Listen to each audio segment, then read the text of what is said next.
প্রবাসী কর্মমুখী টেকনিক্যালে আপনাকে স্বাগত জানাচ্ছি। এখানে আপনি কাজ শিখেছেন। কিছুদিন পরে দেশের বাইরে গিয়ে রেমিটেন্স পাঠাবেন দেশের জন্য। তার আগে আমি আপনার কাছ থেকে ছোট করে জানতে চাইবো আপনার নাম পরিচয় অর্থাৎ আপনি কোন জেলা থেকে এসেছেন? আমার নাম মোহাম্মদ আল্লাহ শিকদার। আমি টাঙ্গাইল জেলা থেকে এসেছি। এবারে আমি আপনার কাছ থেকে জানতে চাইবো এই ট্রেনিং সেন্টারের কাজ এবং ক্লাসগুলো কিভাবে করেছেন? আমরা থিওরিক্যাল ক্লাস করছি সকালে, আমরা আরেকদিন আমরা প্র্যাকটিক্যাল কাজটা করছি। ফিল্ডে পাঠাচ্ছে আমাদের। স্যাররা হাতে ধরে ধরে আমাদের শেখাচ্ছে প্র্যাকটিক্যাল কাজগুলো। প্রবাসী কর্মমুখী টেকনিক্যালের কোন দিকগুলো আপনার সবথেকে বেশি ভালো লেগেছে? একটা জিনিস না বুঝলে ওটা স্যার বারবার আমাদেরকে বুঝিয়ে দেয় আরকি।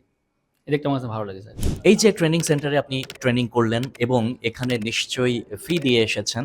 ফ্রিতে কেউই সাধারণত সার্ভিস দিয়ে থাকে না। আপনি যে ফি দিয়ে এখানে পড়লেন বা শিখলেন, এখান থেকে আপনি কতটুকু লাভবান হয়েছেন বলে আপনার মনে হয়? অনেক লাভবান হয়েছে, যা যে টাকা দিয়ে এসেছি তাটা সামান্য। আমাদের পেছনে যা খরচ করেছে সেটা অনেক। নতুনদের জন্য আপনার পক্ষ থেকে বার্তা জানতে চাইবো, অর্থাৎ নতুন যারা এই প্রতিষ্ঠানে আসতে চায় তাদেরকে আপনি কিভাবে স্বাগত জানাবেন এবং তাদের উদ্দেশ্যে আপনার বক্তব্য কি থাকবে? ইনশাআল্লাহ শিখতে পারবো অনেক ভালো।